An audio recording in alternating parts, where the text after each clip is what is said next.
Good afternoon, ladies and gentlemen, and welcome to the Community Climate Hub Fall Webinar Series. My name is Matthew Chapman, and I'm the National Coordinator for Climate Reality Canada. Through several trainings each year, including in Denver and Seattle earlier this year, Climate Reality trains leaders to share the urgency and solutions to climate change. We're also helping create community climate hubs throughout the country that will raise awareness and raise the bar on ambition for climate action in municipalities, in addition to driving ambition at the provincial and federal levels. So this webinar is part of our fall series, which you can see there on our screen. And the objective of these webinars is to exchange best practices across the country and exchange tools and resources that you can leverage in your own cities to accelerate the transition to a low carbon economy. Sign up for upcoming webinars on our website, or you can explore the tools available, templates and things like that on climatehub.ca. Today's webinar features Amir Nasrat. He is the co-founder of ClimatAble. And immediately following his presentation, we will have a question and answer period. So you're invited to use the Q&A feature at the bottom of your screen, and we'll address those questions immediately following today's presentation. So Amir is a mechanical engineer by training, specializing in energy efficiency, and is currently pursuing a PhD at McGill University to study how the issue of climate change is affecting the energy sector. Amir is also the founding chair of ClimatAble, an emergency charity focused on climate change education and action through a series of climate change negotiation simulations. So with that, I will pass it off to Amir. And, oh, pardon me. There we Cool. are. Am I live? You are indeed. So go ahead. Great. Thanks a lot, Matt. We are not an emergency charity. We're an emerging charity. Just wanted to point that out. But yeah, no, that was just funny. I was pointing it out. But I wanted to thank everybody for taking the time to come. I checked with Matt earlier today, and we have participants from BC, Saskatchewan, here in Quebec and Ontario, and I'm very excited to share the story of ClimatAble with you, and about our experiences in doing role playing to create climate action, and we'll walk through our experience and maybe hopefully convince you guys that there is value to be had in role playing to get more climate action to happen.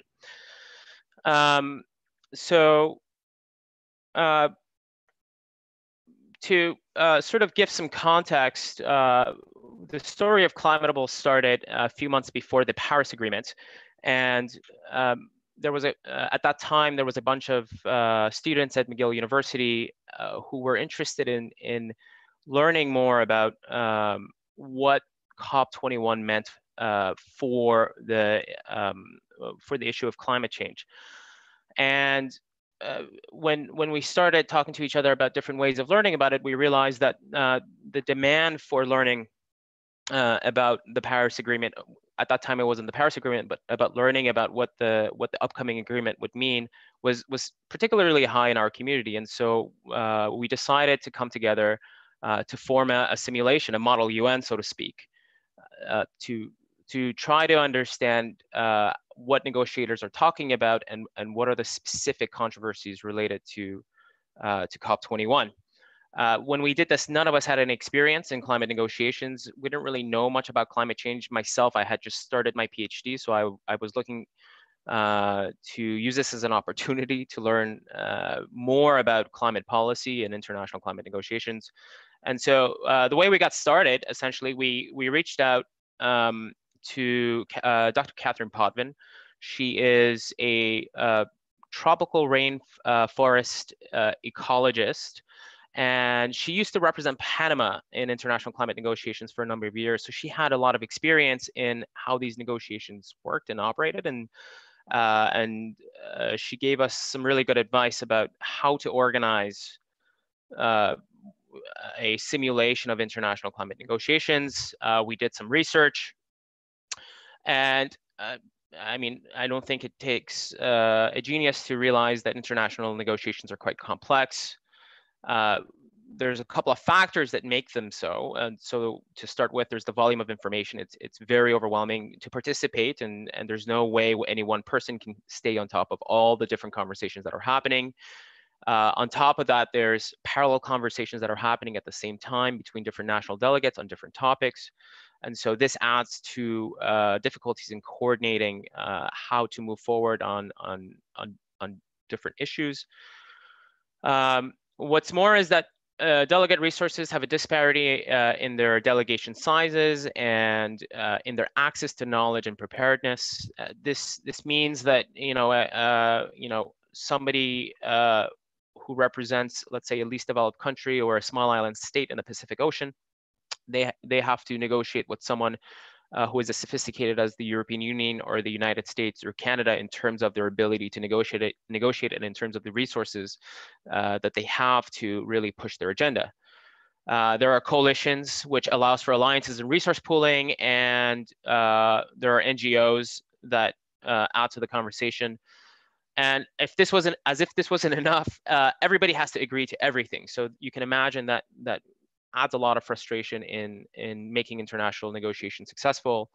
And all of this eventually leads to fatigue when people do this for 2 weeks. And so what we try to do is we try to bring all of those elements into our simulation.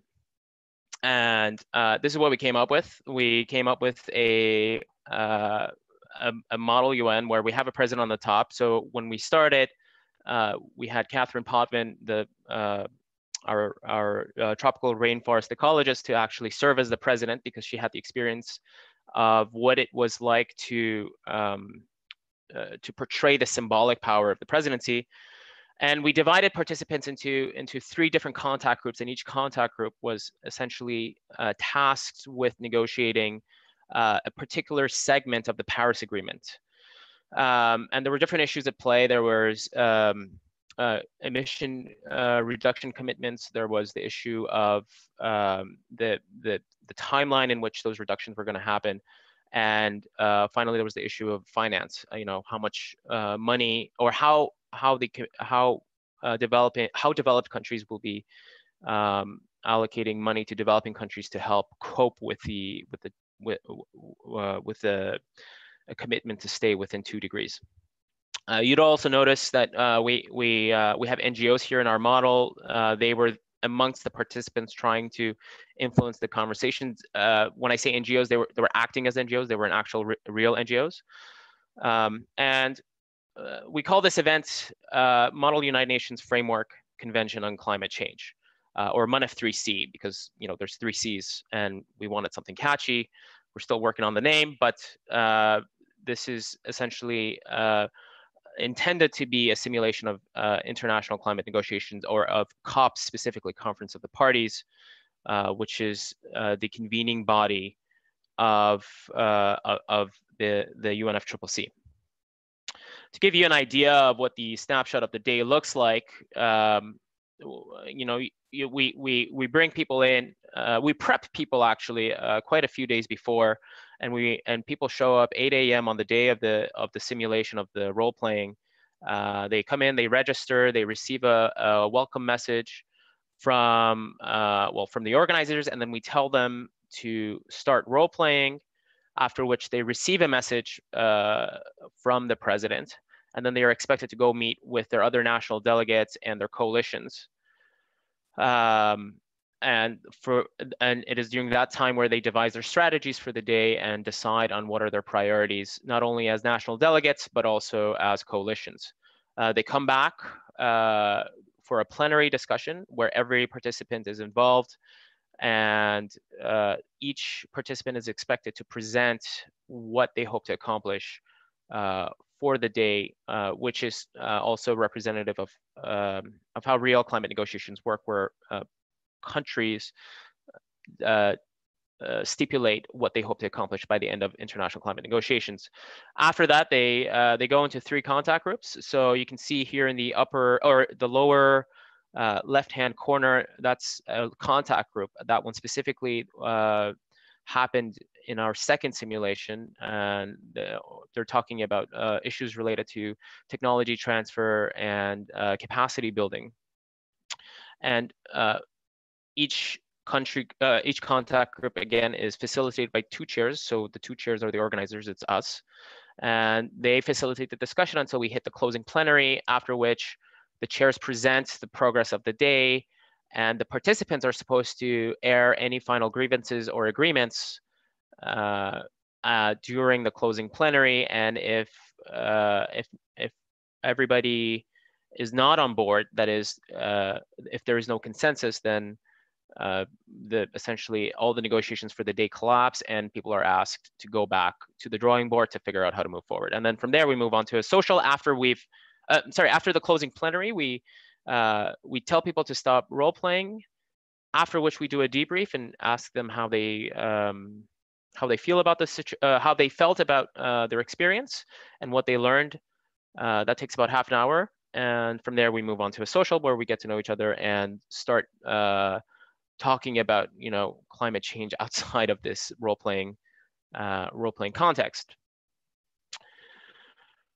So this was in 2015, and since then, we've actually gone quite a bit of a way from our initial purpose, which was just to do a simulation of COP21, into realizing that role playing, there's some magic in role playing that it's hard to explain, but anybody who has gone through it has actually come out with a very positive experience, and with a very personal insight into the urgency of the issue and the importance of the issue, and specifically about the importance of taking action within our personal lives and local communities.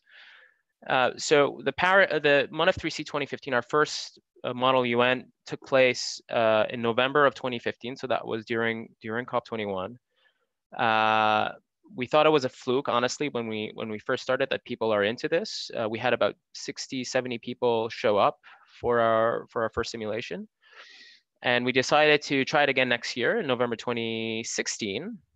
We didn't do anything in between. And when we did our second simulation, we had same levels of interest. We had completely new people who we've never met before who were interested in participating in our simulation. And it wasn't even a particularly important year for international climate negotiations. The Paris Agreement had already been completed. And so for us, that indicated to us that there is a constant demand for at least a segment of the population in learning more about climate change. There's a thirst to learn about climate change negotiations and how that applies to our local lives, to our personal lives and our local communities. And from our experience in 2016, we decided to form ClimatAble. It's a charity. We are in the process of incorporating as we speak under the mandate of protecting the environment. And essentially, I'll explain what our hypothesis is, but essentially our objective is to motivate individuals to take action, because we think that there's a lot of people out there interested in taking action, but not a lot of people know what to do, or they don't have the right communities to do it. Between last year and this year, we also, by May, we started delivering a 3-hour format of our Model UN. It's a role-playing session that we've modified from Climate Interactive. If you're not familiar with Climate Interactive, it's a software that was developed by the MIT Sloan School of Management, which essentially brings systems thinking to negotiations, where you can actually look at how much a commitment affects the mean global temperature over the next 50 or 100 years. And it's a great way to make people realize that the types of commitments that are needed is actually far beyond what we think, on the order of 50% greenhouse gas reduction or 75% greenhouse gas reduction, which is far more than most people tend to realize. And so we're actually regularly delivering that in various locations, and we're actually charging people. People are actually paying for this. People pay to us $15 to $20 to come and learn. This is the type of demand that we're speaking of, that there's actually a market for this. In November, we did our third simulation, which was actually 2 weeks ago. We had a couple of new additions. We invited Alan D'Souza, who's a local politician here in Montreal, to come and act as the president. So it was a great way to bring local politicians into the game. We also invited real NGOs to come in after people have started role-playing to be able to connect with people, so that you have these highly motivated individuals who before we're not really sure of how to take climate action. All of a sudden, they're now realizing that, okay, let's do something about it. Who can I talk to? And we put them in the same room as NGOs and local groups to figure out what they can do next. And we're going to follow up to see if there's anything that comes out of that. But that was one thing we did new for this year. So moving forward for 2018, we're thinking of scaling. But essentially, our entire operation relies on one fundamental hypothesis. We think that there's a lot of inaction. There's a state of inaction for a lot of individuals in our communities where people, care about climate change, but they don't really know what to do, or they don't feel that it's particularly urgent, or they feel empowered to do anything about it. Whatever the reasons, not enough action is happening. And so for us, our fundamental hypothesis is that you can convert the state of inaction to a state of climate action if you motivate them in the right way. And we think that what we do through role playing is through emotional engagement, because when you're Solomon Islands and you realize that your country is, going to disappear in the next 100 years or in the next 50 years, or if someone like United States, even though the politics is not really friendly to climate policy, but you start realizing that there's actually a responsibility you have to the global community in terms of emissions that you have. You start thinking about it in an emotional way and not necessarily in a fact-based way. I think one of the gaps when it comes to climate change education is that there's too many numbers and there's too much science, and that's good, but I think there's not enough of personal experience, not enough of personal emotional engagement. On top of that, we connect people with each other. We improve connectivity. We get people to meet each other on the issue of climate change. So you now have a community formed around the issue of climate change, which helps build networks. And we're plugging these communities into local groups, reinvigorating the climate movements here in Montreal. Hopefully, that's what we're trying to do. And we also help people trying to figure out what to do, because yes, you can be emotionally engaged. Yes, you can be motivated. Yes, you can be connected. But at the end of the day, you got to have a template of action, and that's something we're still working on. But these are our this is how we are organizing ourselves. And we have been testing our hypothesis. So we have asked actually participants, how has your motivation to take action to address climate change been affected by participating in our exercises, specifically our Model UN? And you can see based on this graph that more than half, so the red and the blue, have either increased a little or increased a lot in their motivation to take action to address climate change. And for us, this is a confirmation of our hypothesis. And so the next question we wanted to answer is, okay, well, along what dimension are you interested in taking action? And we asked them, okay, how likely are you to do the following before and after the event? So we asked them, are you interested in taking personal action, discussing it with your family and friends, discussing it with colleagues, or actually taking political action? And you can see in the pre-event, the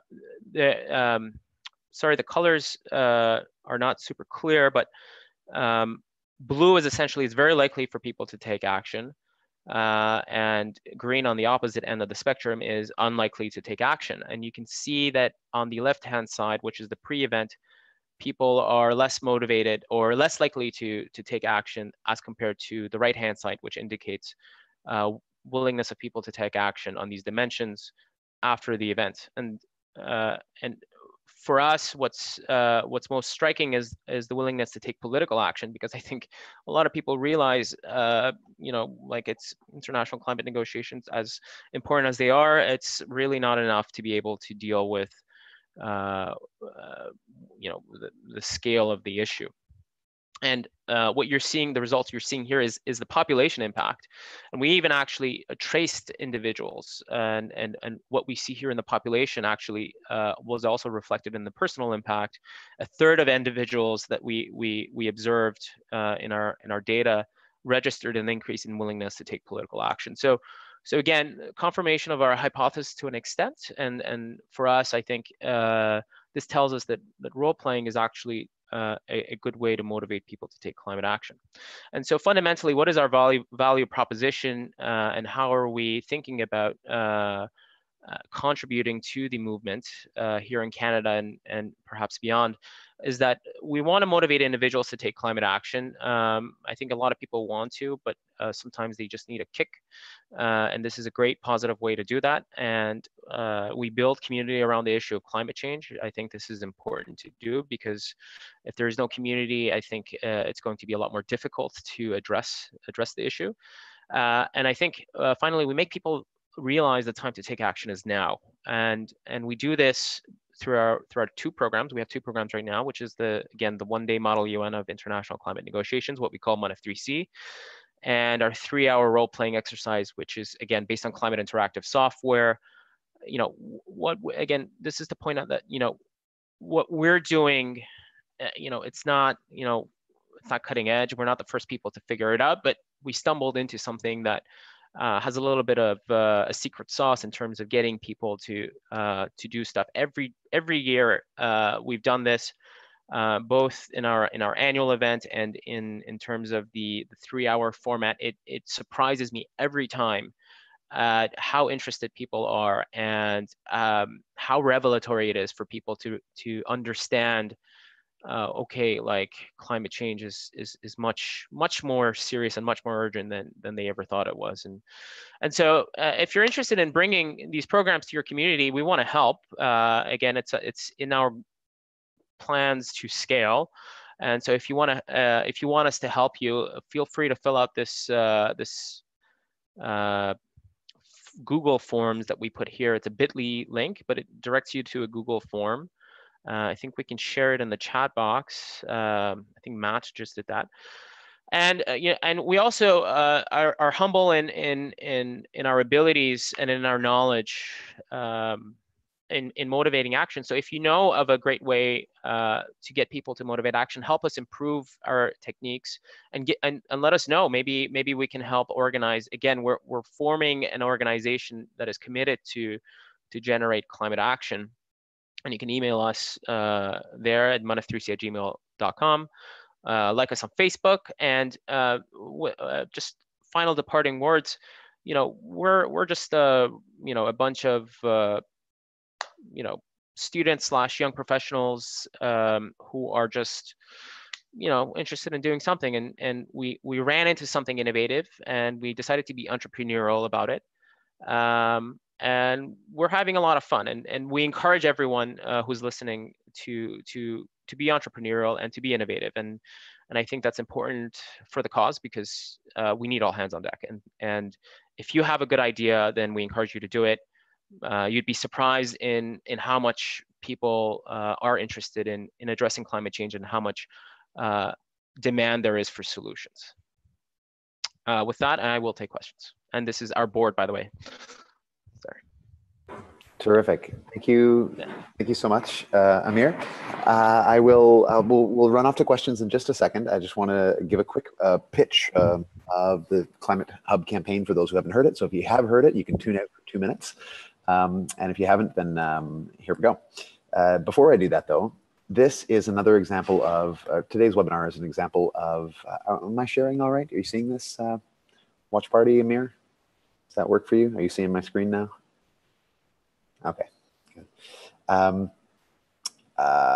This webinar today about ClimatAble is an example of an event that your hub can run, that your hub can decide to execute, depending on where you are at in your organizational efforts, what you're doing in your city. So another example of an event that you can run, which is coming up next week, in fact, so I'm highlighting it right now. The Climate Reality Project, once every year, holds a 24-hour broadcast of worldwide solutions. We go from country to country to country to country. Canada will be between 8 and 9 p.m. Eastern on Monday evening of next week. So if you're in Montreal, you're more than welcome to join us here in the office at the Maison d'Environnement starting at 6:30 p.m.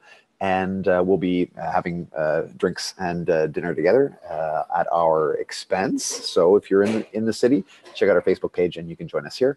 Otherwise, in your own community, you can host an event using the toolkit, and the link to that toolkit is there on the screen. Now, hubs are being established or have been established now in roughly 20 cities across the country. And what they do is that they are local organizations, local groups of citizens driven by citizen demand, citizen passion to see something done in their communities. And that's something specifically, I'll get to that. And they are also characterized by their diversity. So the importance to reach into the law community and the engineering community and the religious communities and the young parents and the cyclists. The importance is that we're able to convene diverse communities around climate solutions and then present those to our elected leaders so that we do part of their job for them. We make their job easy. We say, hey, listen, everybody here supports an ambitious transition towards a low carbon or carbon neutral city. And specifically what we're asking, what the hubs are asking their municipalities to do is create an emissions inventory. Many cities do not have an emissions inventory yet.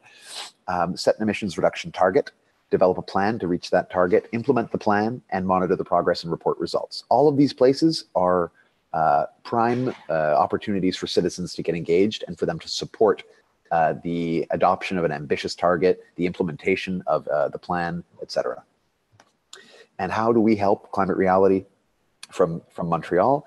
We're a pretty small team, but we're developing resources, including webinars like the one today, including a partner database that you can visit and make use of, and a number of other resources that you can find at climatehub.ca. Finally, to the benchmarking point, what are we asking cities to measure? We'll be going through a beta benchmarking exercise between January and March. So the hubs that currently exist, we're asking them to measure 20 metrics. They don't have to do all the work themselves. They just call up their municipal councillor. They say, hey, listen, I want to know how many kilometers of bike lanes you added this year and how many we're planning to add next year. That data from all these cities is coming into a centralized database, which will be open data, totally open for everybody to take and use. And we're going to be producing a report on Earth Day with that data. So with that, I will leave it to Amir to answer questions. And we have a couple that were already posted to the registration form. But for the rest of our viewers, oh, pardon me. Thank you, Victoria. You corrected my the dates of the 24 Hours of Reality. In fact, it is the 4th and 5th of December and not the 5th and 6th. So it is Monday the 4th that we are holding the event here in the office, the evening of Monday the 4th. Finally, and the recording of that 24-hour broadcast will be available subsequently as well, as is last year's. You can check it. So with that said, let's jump into a couple of questions. Now, we have Joe from Calgary. We also have a couple of folks from Edmonton on the webinar. Sorry, from Alberta, that is. I mean, I think the question was answered pretty well in your presentation, but how do you really shake people? What do you think the secret sauce is in your presentation, if you can reiterate it, because I know you did go over it, but what is it you find opens up their eyes the most and gets them, what element of the simulation pushes them to action? You're muted. Sorry, is it better now? Yes. Okay, great. Sorry about that. I think the most frequent observation that I've heard from participants is the frustration of, or let's say the frustration with the dominance of national priorities. And I think a lot of people realize that there's a conflict of interest between national priorities and trying to address climate change. And I think for them, that makes them realize that perhaps they have to take action that is outside the scope of international climate negotiations. And so I think that's what we do. We just help them realize. I think at a more fundamental level, I think there's research that shows that there is a affective engagement, meaning that the emotions get engaged and the emotional side gets engaged, whereas I think most of climate change education is based on rational or fact-based reasoning, and I think with something like this, emotional reasoning is probably an important tool for us. Great. And I can speak from experience that it reaches a different audience than a typical climate change event, because it's a little bit more business, it's a little bit more professional, it's people who are interested in like the, like the United Nations. So I think it's very effective at getting to not just get people off their rear ends to get them to move, but specific demographic of people that other climate events don't typically or might not typically reach. Mm-hmm. Another question, will action come predominantly, will climate change action push businesses and banks and universities? Will it be activism, I guess, that pushes them? Or do you feel like market forces are more likely to do that? And does that issue ever come up? This is from one of our listeners in Toronto. Yeah. Does that issue ever come up in the simulation exercises? Right. Well, that's a loaded question that I don't think I'm qualified to answer. I can say, I think you need generally speaking, a wide spectrum of action. I think market forces can be effective in certain contexts, while activism on the ground can be effective in other contexts. My own personal experience indicates that activism on the ground is probably the first step towards getting those market forces in place. And but that doesn't necessarily come up in our simulations, and that's something I feel like that is outside of the types of conversations that come up in our simulations. Does that make sense? Yeah, certainly. So I'll I mean, to echo a little bit your conclusion, kind of heuristic conclusion from personal experience, I would say that it is also very important to have the 1-2 punch, kind of have both happening, and essentially the action, the climate action, activism, direct action ends up catalyzing change that would otherwise have been not politically feasible, even though that change is never at the level, or never as drastic or ambitious as the activism would have called for. Absolutely, yeah. With one potential exception, and I'll toot my own horn here. I did stand in front of Stephen Harper during one of his speeches and tell him that climate change was real and we need to take action. And apparently that did something, because we no longer, anyways, that's a personal anecdote and has nothing to do with our organization. Yeah. Thank you very much, everybody, for joining us. That is all the time we have for today. And our next English webinar will be at 2 p.m. on Thursday, December 7th. And it will feature Alison Surveyor of Future Earth. Future Earth is a network of tens of thousands of researchers across the world. And she'll be speaking to the work they do and how hubs in their cities can connect with local researchers that are part of this network and leverage their credibility, leverage their research, leverage their knowledge to better impact policy outcomes locally. And I know for us in Montreal, with the Montreal Climate Coalition, the Montreal Hub, We've been doing that with researchers from all 5 universities from the Montreal area, and we are absolutely indebted to them. So really looking forward to having Alison join us, and you can sign up, of course, for that webinar at climatehub.ca as well. Thanks so much, and hope to see you next week. Thank you, Amir. Thank you.